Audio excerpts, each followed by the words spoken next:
Hi dear students. Next നമുക്ക് discuss ചെയ്യാനുള്ളത് methods of redeeming debentures. Redemption of debentures എന്ന ചാപ്റ്ററിനകത്ത് രണ്ട് ഹെഡുകളാണ് നമുക്ക് പഠിക്കാനുള്ളത്. First one sources of redemption of debentures, second one methods of redemption of debentures.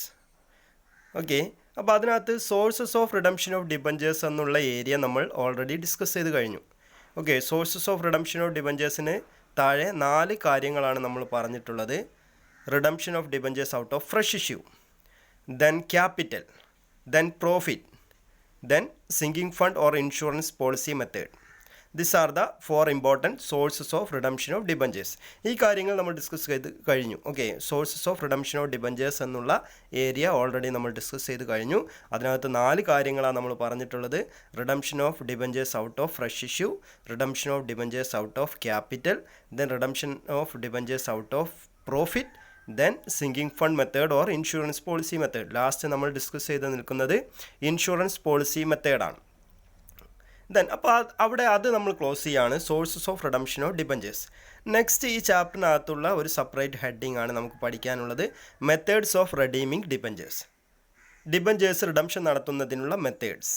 സോഴ്സസിനെ പോലെ തന്നെ മെത്തേഡ്സും 4 എണ്ണമാണ്. നോക്കുക. So these are the 4 important methods of redeeming debentures. First one, redemption by periodical drawings. Okay, redemption by periodical drawings. Lottery method എന്നൊക്കെ ഇതിനെ പറയും കേട്ടോ. Lottery method or redemption by periodical drawings. Then second method, lump sum method. Third, by converting debentures into new shares or new debentures. Then fourth, by purchase of own debentures in the open market. ഇങ്ങനെ 4 methods ആണ് debentures redemption നടത്തുന്നതിനുള്ളത്. അപ്പോൾ ഈ 4 ഹെഡുകളെ കുറിച്ചാണ് ഇനി നമുക്ക് explain ചെയ്യേണ്ടത്. നോക്കാം. Methods of redemption of debentures. First one, redemption by periodical drawings. Then second one, lump sum method. Then third one, by converting debentures into new debentures or new shares.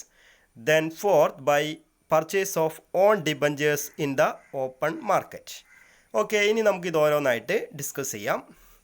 First method, redemption by periodical drawings.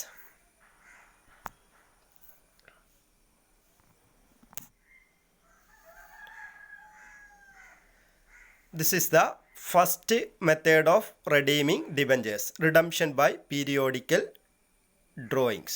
So this method is also called a lottery method. Lottery method എന്നും ഇതിനെ പറയാറുണ്ട്. Okay, under this method debentures are redeemed in installment. That is, certain portion of debentures is redeemed by drawing lots. ഇതിനെ lottery method എന്ന് പറയാനുള്ള കാരണം, ഒരു example പറയാം. ഒരു കമ്പനിയെ സംബന്ധിച്ചിടത്തോളം ആ കമ്പനിയുടെ കയ്യിൽ ഇപ്പോൾ ഒരു 10 ലക്ഷം രൂപയുടെ ഡിബഞ്ചർ ഉണ്ടെന്ന് വിചാരിക്കാം. 10 ലക്ഷം രൂപയുടെ ഡിബഞ്ചറാണുള്ളത്. അപ്പോൾ ഓരോ വർഷവും കമ്പനി എന്ത് ചെയ്യും, ഒരു ലോട്ട് എടുക്കുന്ന ഇപ്പം സാധാരണ കുറിയൊക്കെ നറുക്കെടുക്കുന്നത് പോലെ ഒരു ലോട്ട് എടുക്കും. അപ്പോൾ 1 lakh റുപ്പീസിൻ്റെ ലോട്ട് എടുക്കും. എന്നിട്ട് എന്ത് ചെയ്യും, ആ 1 lakh റുപ്പീസ് ഒരു വർഷം റെഡീം ചെയ്യും. ദെൻ നെക്സ്റ്റ് വർഷവും അതേപോലെ ഒരു സർട്ടൺ പോർഷൻ ഉണ്ടായിരിക്കും. അപ്പോൾ നമ്മളൊരു ലോട്ട് എടുക്കും അതിനകത്തുനിന്ന്. ഓക്കെ, അപ്പം 1 lakh ഒരു വർഷം നമ്മൾ റെഡീം ചെയ്തു. ബാക്കി 9 lakh ആണുള്ളത് അല്ലേ. 9 lakh അവിടെ ഉണ്ട്. ആ 9 lakhൽ നിന്ന് അഗെയിൻ ഒരു നെക്സ്റ്റ് ഇയറിൽ ഒരു ലോട്ട് എടുക്കും, ഒരു നറുക്കെടുക്കും. അതിനകത്ത് ഇപ്പോൾ നമുക്കൊരു 1 lakh റുപ്പീസിൻ്റെ എണ്ണയാണ് കിട്ടിയതെങ്കിൽ ആ നെക്സ്റ്റ് ഇയറും 1 lakh റെഡീം ചെയ്യും. ഇങ്ങനെ ഇത് നിലവിലുള്ള എത്ര രൂപയുടെ ഡിബഞ്ചറാണോ ഉള്ളത് അതിനെന്ത് ചെയ്യും, സെർട്ടൺ പോർഷൻ ആക്കിയിട്ട് നമ്മളൊരു ലോട്ടാക്കി എടുക്കും. എന്നിട്ട് ആ ലോട്ട് എടുത്തതിന് ശേഷം ആ ലോട്ടിൽ എത്രയാണോ കിട്ടുന്നത് അത് നമ്മൾ റെഡീം ചെയ്യും. ഇങ്ങനെ ഒരു പീരിയോഡിക്കൽ ഡ്രോയിങ്സ് ആയിട്ട്. പീരിയോഡിക്കൽ ഡ്രോയിങ്സ് എന്ന് കുറി എങ്ങനെയാണ് നമ്മൾ നറുക്കെടുക്കുന്നത്, ഓരോ മാസവും 2 നറുക്കാണെങ്കിൽ 1-ാം തീയതിയും 15-ാം തീയതിയും അല്ലേ, സെപ്പറേറ്റ് നമ്മൾ ആ 1-ാം തീയതി ഒരു നറുക്കെടുക്കും. അതിലെത്ര ഒരാൾക്ക് എന്തായിരിക്കും, എത്ര 1 ലക്ഷം രൂപയുടെ കുറിയാണെങ്കിൽ ആ 1 ലക്ഷം രൂപ ആ ഒരു പർട്ടിക്കുലർ വ്യക്തിക്ക് കൊടുക്കും. ദെൻ 15-ാം തീയതി വീണ്ടും അഗെയിൻ ഒരു ലോട്ട് എടുക്കും. അതിനകത്തും എന്ത് ചെയ്യും, 1 lakh റുപ്പീസാണ്, അത് ആ 15-ാം തീയതി കൊടുക്കും, മറ്റൊരാൾക്ക് കൊടുക്കും. ഇങ്ങനെ ഒരു പീരിയോഡിക്കൽ ഡ്രോയിങ്സാണ് നടക്കുന്നത്. അതേപോലെ കമ്പനിയുടെ കയ്യിൽ എത്ര രൂപയുടെ ഡിബഞ്ചർ ഉണ്ടോ ആ ഡിബഞ്ചറിന് അത്രയും എന്ത് ചെയ്യും, ഓരോ പീരിയോഡിക്കൽ ഡ്രോയിങ്സ് ആയിട്ട് ഒരു ലോട്ട് എടുക്കും.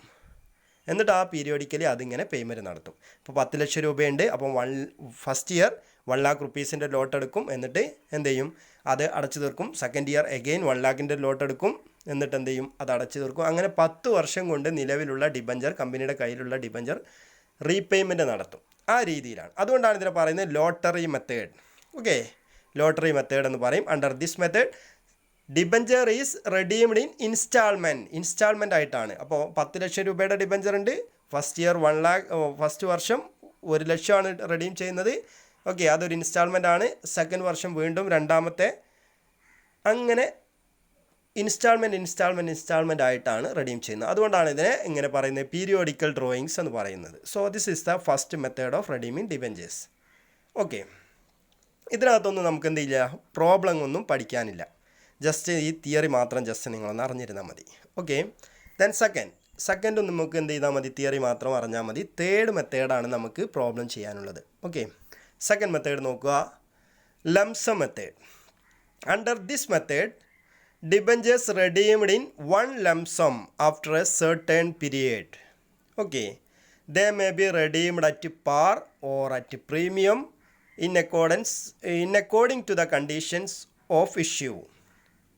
Okay, then ഇവിടെ നോക്കുക, under this method debentures redeemed in one lump sum, ഒരൊറ്റ ലംസം ആയിട്ടാണ്. ലംസം എമൗണ്ട് എന്ന് പറഞ്ഞു കഴിഞ്ഞാൽ എന്താ, കൊടുക്കാനുള്ളത് ഇൻസ്റ്റാൾമെൻറ്റ് ബേസിലൊന്നുമല്ല. ഫസ്റ്റ് മെത്തേഡിൽ നമ്മൾ പറഞ്ഞു, so debentures R redeemed in instalment, ഓരോ ഇൻസ്റ്റാൾമെൻ്റ് ആയിട്ടായിരുന്നു കൊടുത്തിരുന്നത്. But in the case of second method, lump sum method, so debentures redeemed in one lump sum, എത്രയാണോ ഉള്ളത് അത് ഒറ്റ തവണയായിട്ടാണ് കൊടുക്കുക.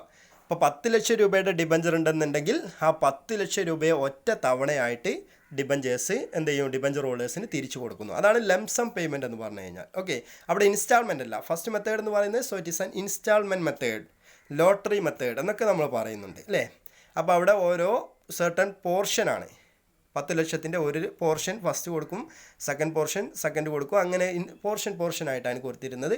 But in the case of lump sum method, so debentures redeemed in one lump sum, ഒറ്റ തവണയായിട്ടാണ്.